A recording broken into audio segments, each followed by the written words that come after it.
Hello, I'm Melissa Cochran, the Senior Wellbeing Development Officer at Pharmacist Support. In case this is your first time meeting us, Pharmacist Support is an independent charity, and we offer a wide variety of free and confidential support services to those working and studying in pharmacy. If you'd like to know more about the support available to you, please visit our website, pharmacistsupport.org. Today, we're going to be talking about how our thoughts can impact our feelings. If you've ever heard of cognitive behavioral therapy, or CBT, this is part of the CBT process.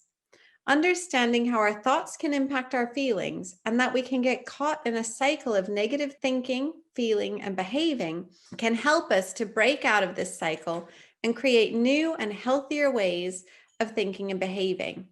We're going to do a couple of exercises in this video, so it would be helpful if you had a pen and paper or some other item available where you can write your thoughts. I hope you enjoy this short video. So there is a feedback loop of sorts between how we think and how we feel, and vice versa. Many times, our thought patterns are established much earlier in life, and we are often unaware of our own patterns of thinking. If we can bring our assumptions out into our own view, this can help us to notice if the way we're thinking is particularly negative or unrealistic, and we can then learn to change them to be more realistic and helpful. Our brains can have a negativity bias. This was helpful in terms of survival throughout human history, but it can also mean that we sometimes miss out on the joy and spontaneity of life. Let's look as an example at how two people may view the same event. There is a new boss at your work who has said there will be major changes in the organization. One person may panic, seeing the potential for job loss or other unfavorable changes. Another person may see opportunities for growth and advancement. So you can see the event they're looking at is the same, but their interpretation is different.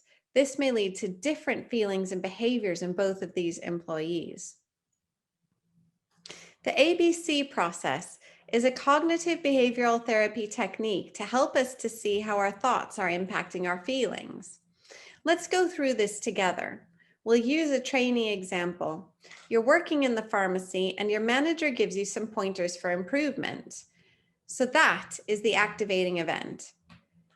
Say your automatic thought is, oh no, they think I'm no good and I'm not cut out for this. What if I'm not going to be a good pharmacist? The feelings that follow could be worry and a lack of confidence.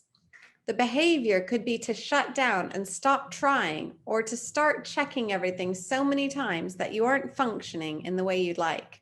So let's see what happens if you look at this from another perspective.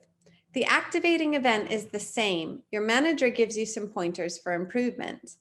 This time, your more realistic and more helpful thought may be that this is a great opportunity for you to learn, and you're glad for the feedback so that you can continue to improve.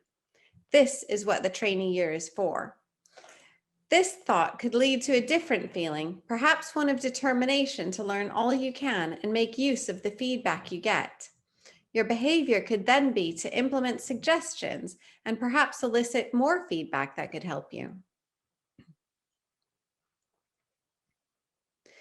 Here is a chance for you to use this process on your own.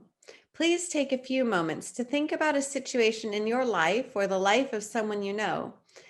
And in this example, we are using the less realistic and more unhelpful ways of looking at the situation. Then explore how this could impact feelings and behavior. Here's a great time for you to use the pen and paper I recommended you have ready. Please pause the video while you take the time to write this down.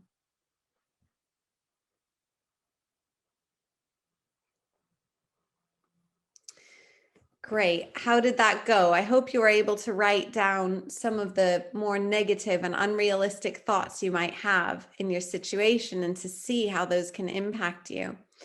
In this slide, we're going to go ahead and use the same events that you wrote about in the last slide, but this time you're going to write about how you could view this situation more realistically and more helpfully, maybe more positively for yourself. And then we're going to reflect on how this could change your feelings and your behavior. So go ahead and pause again.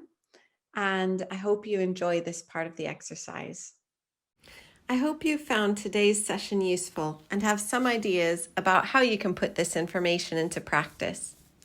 You can find more information on our website and on our wellbeing learning platform. We have lots of information available, including other short videos, workshops, and self-learning modules. You can also follow us on social media to keep up with the latest news, and we hope to see you again. Thank you.